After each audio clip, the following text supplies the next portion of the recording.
누가복음 6장 27절부터 38절 말씀입니다. 다 같이 읽겠습니다. 시작.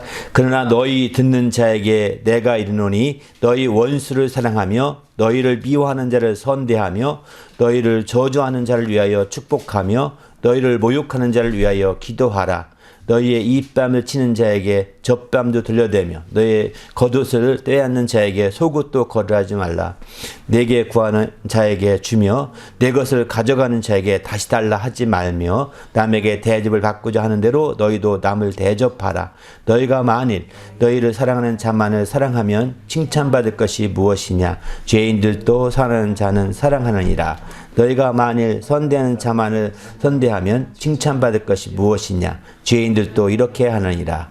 너희가 받기를 바라고 사람들에게 구워주면 칭찬받을 것이 무엇이냐. 죄인들도 그만큼 받고자 하여 죄인에게 구워주느니라.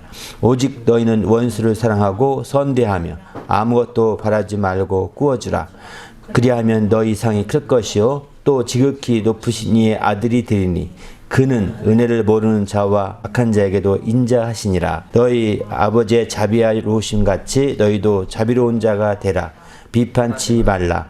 그리하면 너희가 비판을 받지 않을 것이요 정죄하지 말라. 그리하면 너희가 정죄를 받지 않을 것이요 용서하라. 그리하면 너희를 용서받을 것이요 주라. 그리하면 너희에게 줄 것이니 곧 후이되어 누르고 흔들어 넘치도록 하여 너희에게 안겨주리라. 너희의 헤아리는 그 헤아림으로 너희도 헤아림을 도로 받을 것이니라. 아멘. 왜 나누어 줄 것인가? 두 번째 시간입니다. Y2라고 이렇게 했는데요. 왜 나누어 줄 것인가? 오늘은 이제 우리가 하나님의 명령을 받았기 때문에 혹은 뭐 하나님의 말씀을 받았기 때문에 우리 나누어 줘야 된다. 이렇게 제목의 말씀으로 나누고자 합니다. 우리 그리스도인들은 하나님의 명령, 곧 하나님의 말씀을 기억하는 자들입니다. 기억해야 합니다. 이거는 하나님의 명령을 기억하라고 역대상 16장 12절 보면은 너희는 그 언약 곧 천대에 명하신 말씀을 영원히 기억할지어다 라고 이렇게 강한 명령을 하고 있습니다.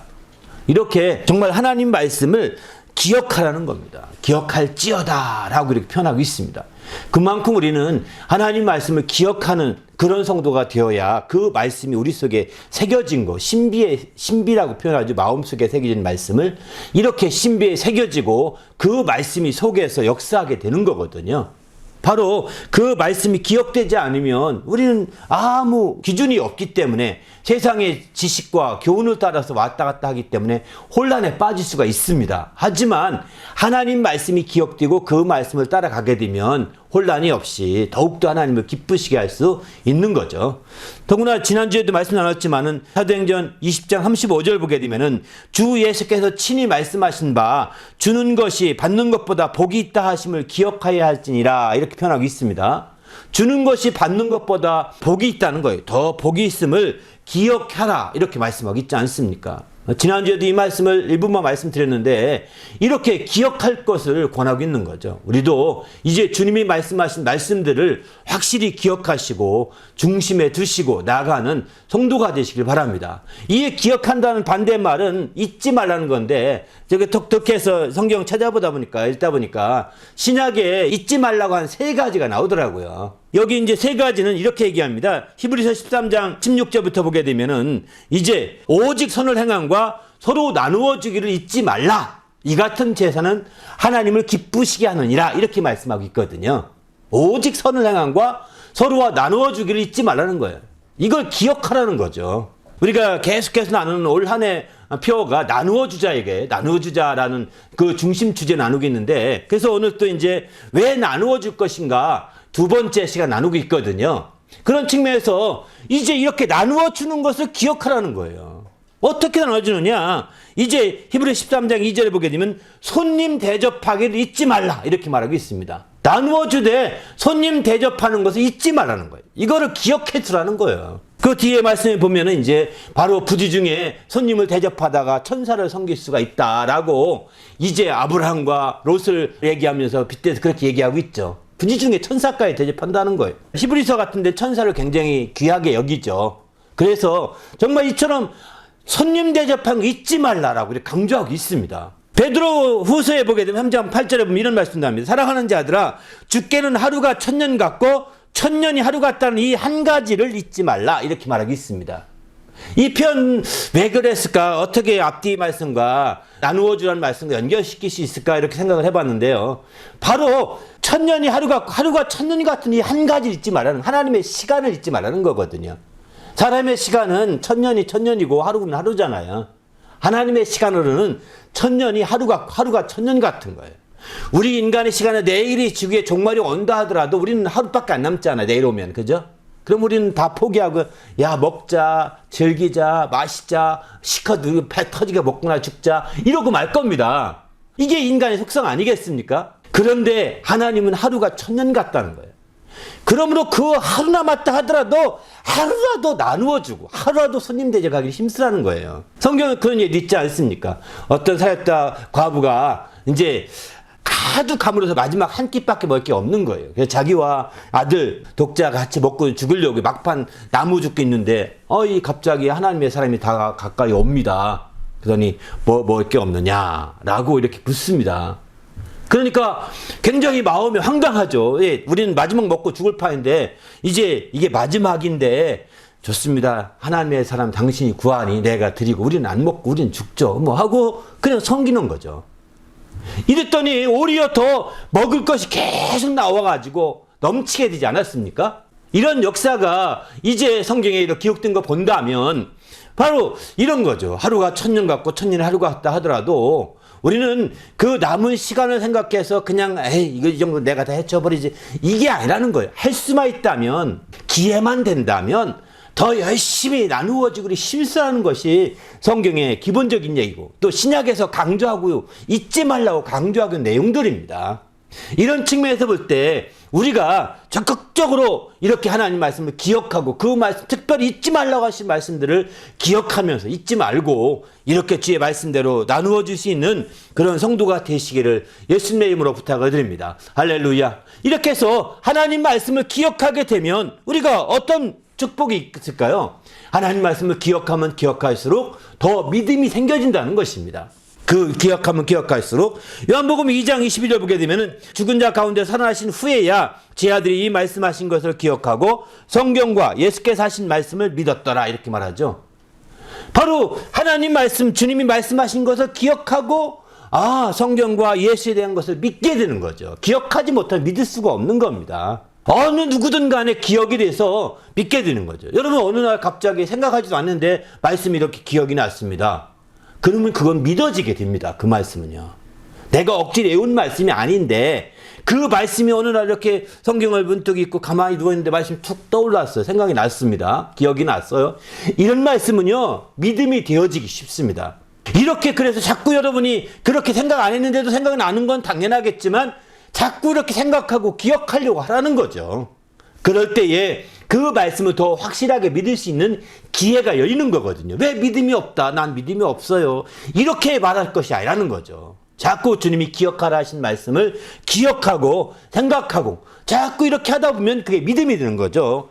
또 요한복음 17장 8절도 보면은 나는 아버지께서 내게 주신 말씀을 그들에게 주었사오며 그들이 이것을 받고 이 말씀을 받고 내가 아버지께로부터 나온 줄을 참으로 나오며 아버지께서 나를 보내신 줄을 믿었사옵나이다, 이렇게 표현합니다.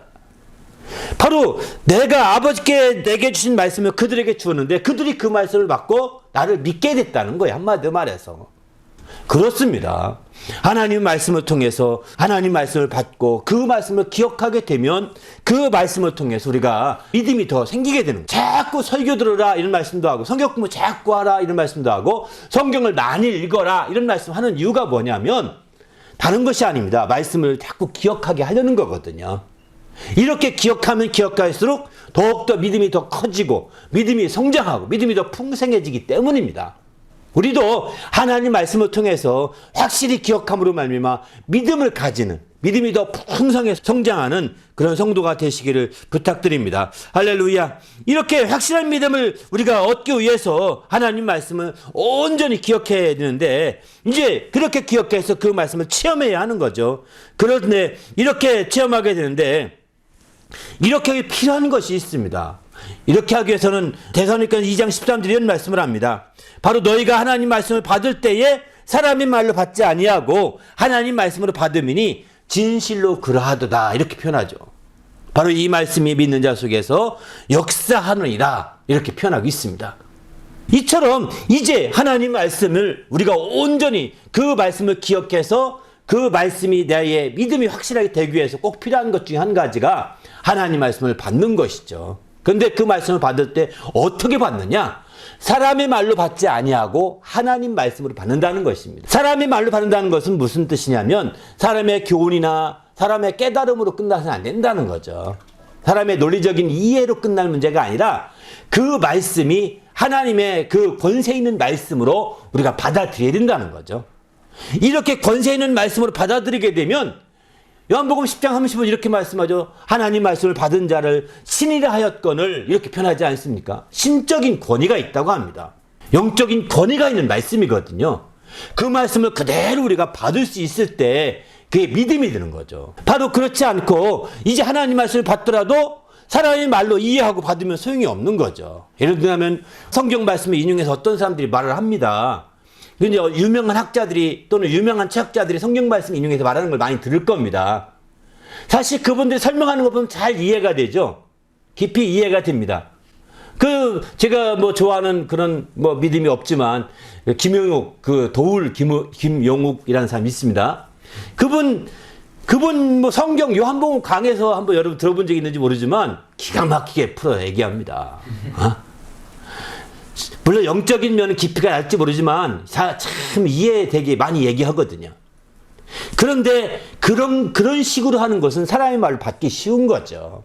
그렇게 이해된 거 그런 이해식으로 그렇게 풀어내는 것은 사람의 말을 받기 쉬운 겁니다. 하나님 말씀을 받을 때 우리가 그 말씀 우리 속에서 역사하고 변화가 일어나게 되는 거죠. 사람 말로 받으면 다른 말이 또 들어오면 다른 교훈이 들어오면 이게 밀려가게 됩니다. 그러나 하나님 말씀을 받으면 밀려가지 않습니다. 우리 속에 그게 심겨지게 되는 것이죠. 우리 심령 가운데로. 그래서 하나님 말씀을 그대로 받아서 우리가 그 말씀으로 권세 있는 그런 말씀으로 우리 속에 나타나게 될 때 큰 능력도 나타나게 되고 하나님의 놀라운 역사들을 체험하는 그런 경우가 있게 되는 거죠. 우리 모두도 이와 같이 하나님 말씀을 통하여 새롭게 되시길 바랍니다. 히브리서 4장 2절 보면 이런 말씀도 합니다. 우리도 복음 전함을 받은 자이나 들은 바 그 말씀이 그들에게 유익하지 못한 것은 듣는 자가 믿음을 결부시키지 아니함이라 이렇게 표현합니다. 그러니까 우리가 하나님 말씀 복음 전함을 받았어요. 그런데 어떤 사람에게는 그 복음 전함이 유익하고 어떤 사람은 복음 전함이 유익되지 못해요. 왜 그런 차이가 있느냐? 그때 그것은 하나님의 말씀, 그 말씀을 받을 때에 바로 믿음을 결합시키지 않았다는 거예요. 거기에 믿음을 결합시켜서 그 말씀을 하나님 말씀을 받아야 되는데 그렇지 않으니까 유익함이 없더라라고 히브리서 4장 2절은 이렇게 가르쳐주고 있습니다. 그런 의미에서 볼 때 우리가 적극적으로 하나님 말씀을 받을 때 이와 같이 믿음을 통하여 그 말씀을 받아들이고 확실하게 할 때 하나님의 놀라운 영광을 드러낼 수 있는 거죠.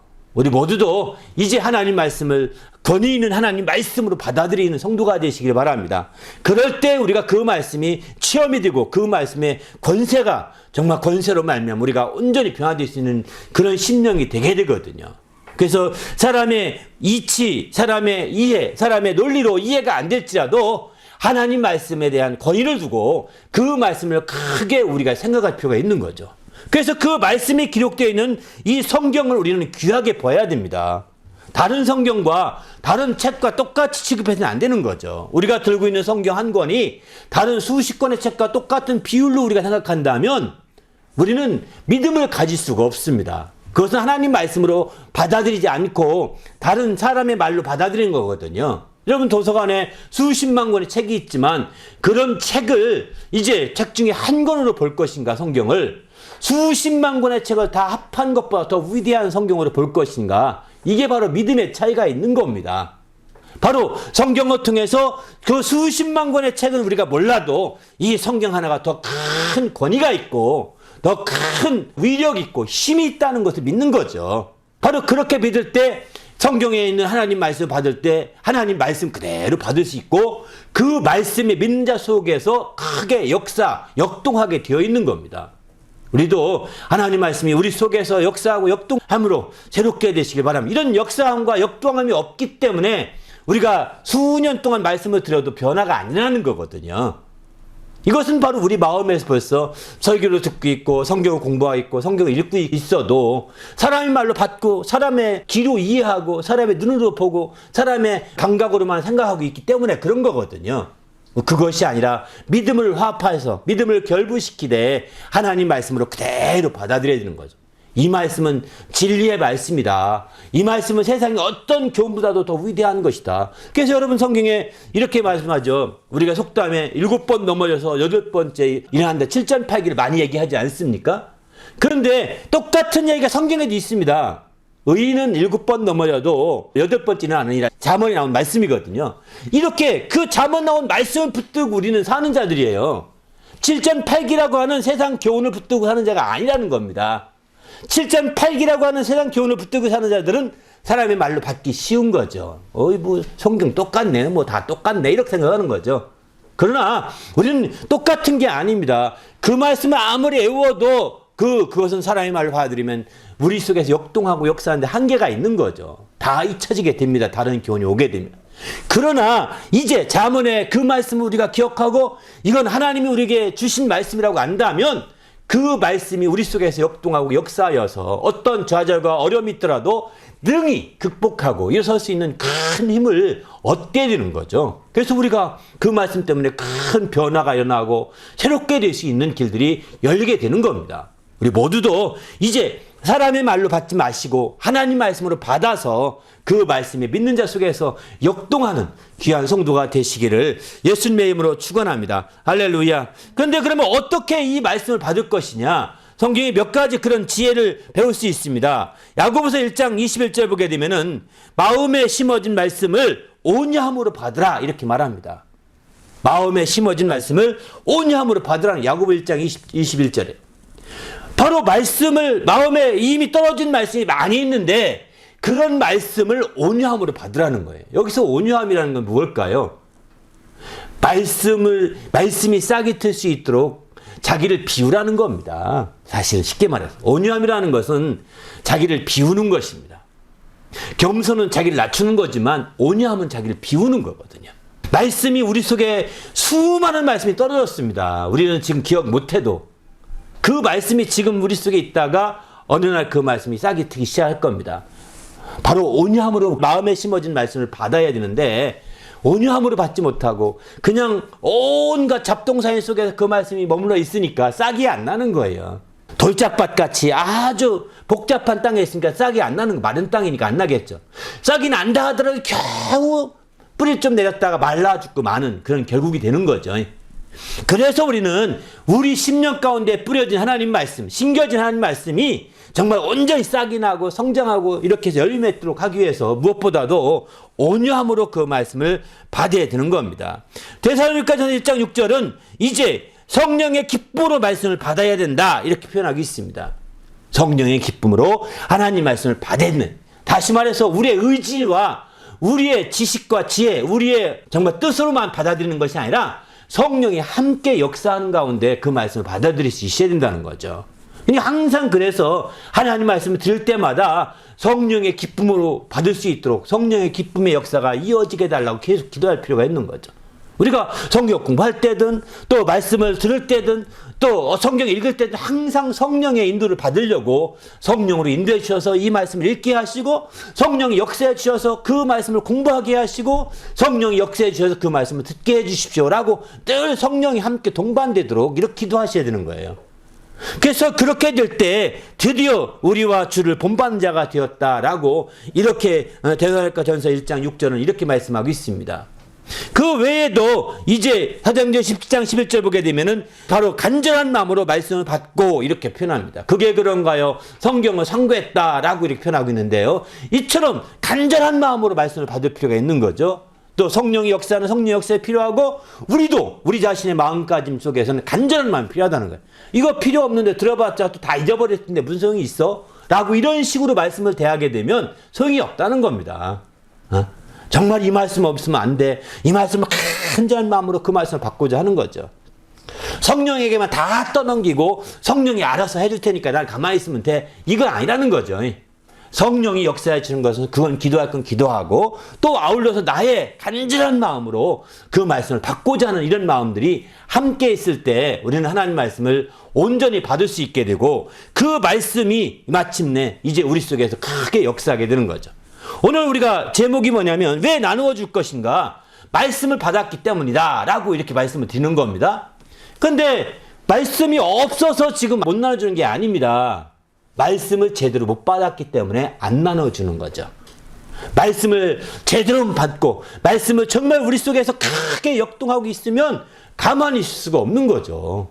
저도 이제 학생 때 그런 적이 있었습니다. 하루는 결혼 초기였던 것 같아요. 어느 날 이제 히브리서에 이 말씀을 하나 읽었습니다. 나누어 주기를 힘쓰라고 하신 13장 16절. 하나님이 기뻐하신다고 하는데 오직 선행과 서로 나누어 주기를 힘써라. 이런 말씀을 읽고 어떻게 하면 나눌 수 있을까? 뭘 나누지? 아무것도 없어요. 뭐 결혼 초기에 어렵게 사는데 뭐 있겠습니까?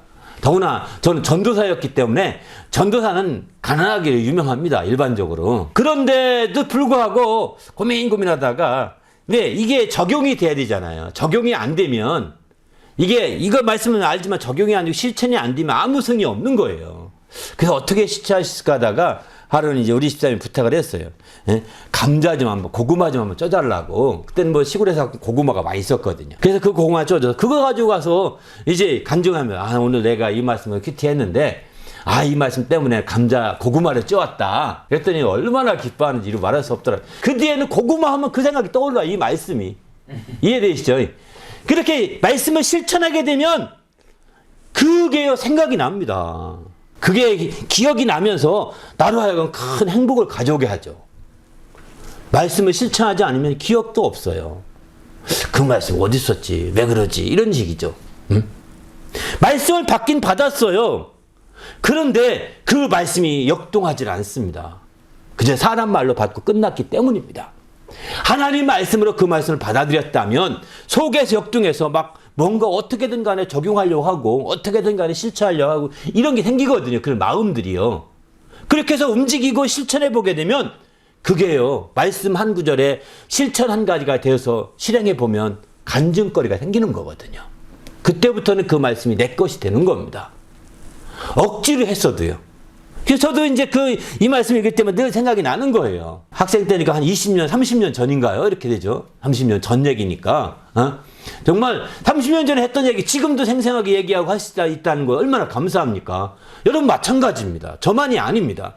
이처럼 하나님 말씀을 제대로 우리가 받았다고 한다면 그리고 그 말씀을 우리가 실천한다고 한다면 놀라운 역사가 있을 거예요. 오늘 아마 여러분 하나님 말씀 받으면서 이제 정말 여러분 속에서 역동하는 대로 감동하는 대로 크게 역사하는 대로 무언가 한번 해보시죠. 거기에 여러분의 많은 애씀과 수고와 가치가 들어가면 들어갈수록 더 많이 기억할 것입니다.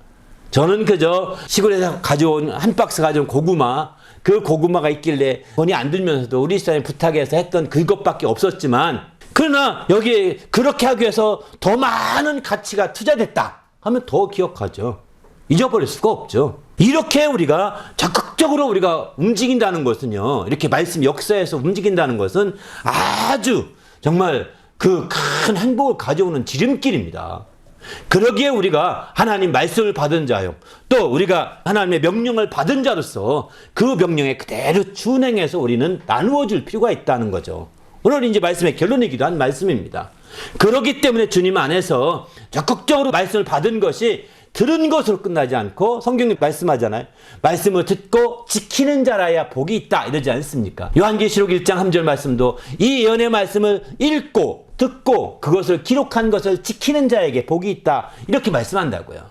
그러니까 듣고 지키기까지가 꼭 필요한 거죠. 그럴 때에 참으로 복 있는 자가 되고 이제 주님 안에서 놀라운 축복을 누릴 수 있게 되는 거죠. 오늘 이제 본문을 통해서 지난주에 말씀 나누다 말았던 말씀을 드리고자 이 말씀을 본문을 잡았습니다. 지난주에 사도행전 2장 20절 말씀을 본문을 삼았었죠. 이제 주 예수께서 친히 말씀하신 바 듣는 것이 받는 것보다 복이 있다. 이 말씀을 기억해야 된다. 이렇게 지난주에 말씀하되 이 부분은 다음 주에 말씀드린다고 했는데 사실 이 말씀을 드리기 위해서 오늘 앞에 쭉 지금까지 말씀 나눴습니다. 그렇습니다. 이 말씀은 주 예수께서 친히 말씀하셨다고 사도 바울은 이렇게 표현하고 있습니다. 주는 것이 받는 것보다 복이 있다 이렇게 하였다는 것을 기억해라 이렇게 말씀하고 있는 거죠. 그러면 주님께서 이 말씀을 하셨는지 안 했는지 모르겠지만 복음서에는 똑같은 말씀이 안 나옵니다. 사도 바울이 복음서 말씀을 인용한 건 아닌 것 같습니다. 그럼에도 불구하고 가장 이 말씀에 근접한 말씀이라고 할까요? 가장 가깝다고 할 수 있는 말씀이 뭐냐면 오늘 본문에 보게 되면 38절 주라 그리하면 너희에게 줄 것이요 이런 말씀이에요. 주는 자를 강조하고 있는 거 볼 때 이 말씀을 아마 사도 바울은 듣고서 그 말씀을 말미암아 복되다 이렇게 이해한 것이 아닌가 심지어 이렇게 생각할 정도지요. 왜냐하면 보십시오. 38절 보면 주라 그리하면 너에게 줄 것이니 우리 도로 준다는 거예요. 내가 준 것에 비해서 어떻게 주느냐 후히 되어 준다는 거예요. 첫 번째는. 두 번째는 눌러서 준다는 거예요. 세 번째는 바로 흔들어 준다는 거예요. 눌러서도 한계가 있죠. 흔들어야 더 구석구석 다 들어가지 않겠습니까? 그것도 한계가 넘치게 하여 준다는 겁니다. 네 번째는 그것도요 이제 내가 100% 가지시도록 너에게 안겨주겠다라고 이렇게 말씀하고 있습니다. 놀랍지 않습니까? 이건 얼마나 큰 축복이에요. 또 그 앞에 35절도 보게 되면은 이런 말씀하죠. 너희가 구워주라 이렇게 말씀하죠. 이건 뭐 다 앞에 원수를 사랑하고 선대하며 아무것도 바라지 말고 구워주라 이 얘기는 나누어 주라는 얘기거든요. 그리하면 너희 상이 클 것이요 또 지극히 높으신 이의 아들이 되리니 이렇게 표현하지 않습니까? 이렇게 주라 그러면 너희가 상이 클 것이요 지극히 높으신 이의 아들이 되리니 이렇게까지 말씀할 만큼 아주 복됨을 얘기하고 있는 거죠. 이런 말씀들 때문에 이제 사도 바울은 이런 말씀을 들으면서 나중에 이게 주는 것이 받는 것보다 복이 있다라고 이렇게 기억한 것이 아닐까 이런 생각이 듭니다. 그러나 정확하게 사도행전 20장 35절 말씀에 해당되는 그 말씀은 복음서 어디에도 찾아볼 수는 없습니다. 그러나 이제 그 주 예수께서 친히 말씀하셨다고 하는 그런 말씀 때문에 이제 주는 것이 받는 것 복이 있다는 그 표현을 우리말 성경에 어떤 빨간 글씨로 쓰여 있죠. 왜? 주님이 직접 말씀하신 말씀이라는 걸 표시하려고. 그러나 어쨌든 주님의 직접 말씀하신 말씀이 누가복음 이 6장의 말씀에 근거한 것은 아니든 상관없이 우리는 이렇게 오늘 본문을 통해서도 주는 것이 받는 것보다 얼마나 복이 있는지를 잘 알 수 있다는 거예요. 그래서 우리가 적극적으로 주기를 힘쓰고 함께하는 성도가 될 때 하나님을 참으로 기쁘시게 하는 귀한 믿음을 발휘할 수 있게 되는 거죠. 우리 모두도 이렇게 주님 안에서 멋진 신앙생활이 이어지시기를 예수님의 이름으로 부탁을 드립니다. 할렐루야. 그러면 이렇게 나누어 줄 때 이렇게 주는 것이 받는 것보다 복이 있는데 어떤 마음이 필요할까요? 성경은 이렇게 말씀합니다. 누가복음 6장 36절에 보게 되면 너희 아버지의 자비로우신 같이 너희도 자비로운 자가 되라 이렇게 말하죠. 자비로운 자가 돼서 하라는 것입니다. 쉽게 말해서. 너희 아버지의 자비로우신 것 같이 너희도 자비로운 자가 되라 이렇게 말하는 거죠. 자비를 전제할 필요가 있다는 거죠. 이게 중요한 것 같습니다. 그래서 이런 자비로운 가운데 하되 비판치 말라. 비판치 아니하면 비판받지 아니할 것이고 자비로운 가운데 정죄하지 말라. 그럼 너희도 정죄받지 아니할 것이고 자비로운 가운데 용서하라. 그럼 너희도 용서를 받으리라. 이렇게 말씀하죠. 27절 이하도 마찬가지죠. 너희 듣는 자에게 내가 이르노니 너희 연수를 사랑하고 너희 미워하는 자를 선대하며 너희를 저주한 자를 위하여 축복하며 너희를 모욕하는 자를 위하여 기도하라 이렇게 표현합니다. 28절까지. 그리고 29절부터 31절 쭉 보면은 바로 이렇게 말합니다. 너희 입뺨을 치는 자에게 젖밤을 돌려대며 너희 겉옷을 빼앗는 자에게 속옷도 거절하지 말라. 내게 구하는 자에게 주며 내 것을 가져가는 자에게 다시 달라 하지 말고 대접을 받고자 하는 대로 너희도 남을 대접하라 이렇게 말하고 있죠. 대접을 받고자 하는 대로 먼저 대접하라는 겁니다. 이처럼 이런 마음가짐이 필요한 거죠. 우리는 누구나가 다 동일한 마음이에요. 사실 대접받는 것이 대접하는 것보다 더 익숙해 있고 더 유익합니다. 그렇게 생각하기 합당합니다. 다 똑같습니다. 그런데 이제 이렇게 성경 말씀하고 있는 거죠. 너희의 아버지의 자비로우신 것 같이 자비한 마음으로 하고 먼저 대접받고 싶은 만큼 대접을 먼저 해보라 하고 이렇게 원칙적으로 말씀하고 있는 거죠. 우리도 이제 주님 안에서 오늘 읽은 말씀을 바탕으로 해서 이렇게 이런 바른 마음가짐을 가지고 나누어 줄 수 있는 그런 성도가 되시기를 예수님의 이름으로 부탁을 드립니다. 할렐루야. 그래서 이렇게 주의 말씀을 기억해서 이렇게 나누어 주게 되면 이제 우리는 주님 안에서 칭찬을 받지 않겠습니까? 근데 이렇게 칭찬을 더욱더 얻기 원한다고 한다면 어떻게 되냐? 여기 오늘 본문에 그 지혜도 나옵니다. 우리가 주님으로부터 칭찬받고 우리의 이웃과 우리의 형제들로부터 칭찬받을 수 있기 원한다고 한다면 어떻게 될 것이냐? 32절부터 34절까지 보면 잘 나오죠. 한번 32절에 34절 함께 읽어볼까요? 시작. 너희가 만일 너희를 사랑하는 자만을 사랑하면 칭찬받을 것이 무엇이냐? 죄인들도 사랑하는 자는 사랑하느니라. 너희가 만일 선대하는 자만을 선대하면 칭찬받을 것이 무엇이냐? 죄인들도 이렇게 하느니라. 너희가 받기를 바라고 사람들에게 구워주면 칭찬받을 것이 무엇이냐? 죄인들도 그만큼 받고자 하여 죄인에게 구워주느니라. 그렇습니다. 우리가 나누어 주되 이 세 가지가 필요한 거죠. 하나님의 자비로우신 같이 자비로움도 먼저 대접함이 필요하지만 또 중요한 것이 그 안에 구체적인 세 가지 요소를 더 손꼽는다면 말이죠. 먼저는 사랑하는 자만을 하지 말라는 겁니다. 나누어 주되 사랑하지 않는 자까지도 나누어 줘야 된다는 거예요. 두 번째는 선대하는 자만 하지 말고 선대하지 않는 자까지도 선대하라는 겁니다. 이게 바로 칭찬받는 비결이라는 거죠. 또 세 번째는 구워주되 이제 돌려줄 것을 바라지 말고 우리가 나누어 주라는 거죠. 무엇인가 기대하고 바라고 나눠주게 되면 이거는 죄인들이 하는 방식이라는 거예요. 구워주든 뭐하든 간에 이제 그렇게 죄인들처럼 하지 말고 우리는 바라지 말고 정말 이렇게 주라는 나누어 줄 것을 말씀하고 있는 거죠. 그런 차원에서 볼 때 우리 자신이 적극적으로 이 세 가지 바탕을 통해서 나간다면 우리는 칭찬을 얻을 수 있고 칭찬을 받을 수 있는 성도가 될 수 있는 거죠. 이왕이 우리가 나누어 주자고 말할 것입니다. 이왕이 나눠주고자 이런 말씀 드리면서 작은 거 하나라도 콩 한 쪽도 나누고자 하는 그런 마음이 생길 것입니다. 어느 날인가는. 그러면 여러분 거기에 이런 요소를 가지고 사랑하지 않는 자도 나누어 주시고 선대하지 않는 자도 나누어 주시고 또 바라지 말고 나누어 주시고 이렇게 한다면 더 아름다운 정말 귀한 역사 이뤄갈 수 있는 거죠. 그러면 우리 주님의 칭찬을 말할 것도 없고 그 이웃으로부터도 칭찬받는 성도가 될 것입니다. 우리 모두도 마지막 때 깨어서 이렇게 나눠줌으로 말미암아 주님의 사랑을 베풀고 주님의 사랑의 그 복음이 널리 퍼져갈 수 있도록 우리가 힘쓰십시다. 할렐루야. 이제 점점 마지막 때는 사랑이 식어져서 더 문턱을 높이고 문을 닫고 들어오지 못하게 막고 있는 시대입니다. 이런 시대일수록 우리는 크리스찬으로서 하나님 말씀대로 움직이는 게 필요한 거죠. 그건 다시 말해서 사랑이 식어질 때 문턱을 더 낮추고 또 문을 더 활짝 열고 또 누구나가 환영하고 함께 할 수 있는 그런 삶인 거겠죠. 나누는 삶입니다. 이런 삶들은 세상의 방향과 역행하는 거지만 성경의 순전한 방향으로 나가는 겁니다. 이렇게 나갈 때에 하나님을 기쁘시게 하는 것이고 이게 바로 하나님 말씀대로 우리가 나가는 것이기에 그런 자들을 참으로 성경은 복되다 말하고 있는 것이죠. 우리도 이와 같이 귀한 주님의 축복을 누리는 성도가 되시기를 예수님의 이름으로 축원합니다. 할렐루야. 함께 기도할 때 하나님 내가 철저히 마지막 때에 하나님 말씀을 받았으니 다시 말해서 주라 이런 명령을 받았지 않습니까? 주라는 명령을 받았으니 내가 철저히 나누어 줄 수 있는 성경의 사람이 될 수 있도록 인도해 달라고 오늘 말씀 생각하며 간절히 기도하겠습니다.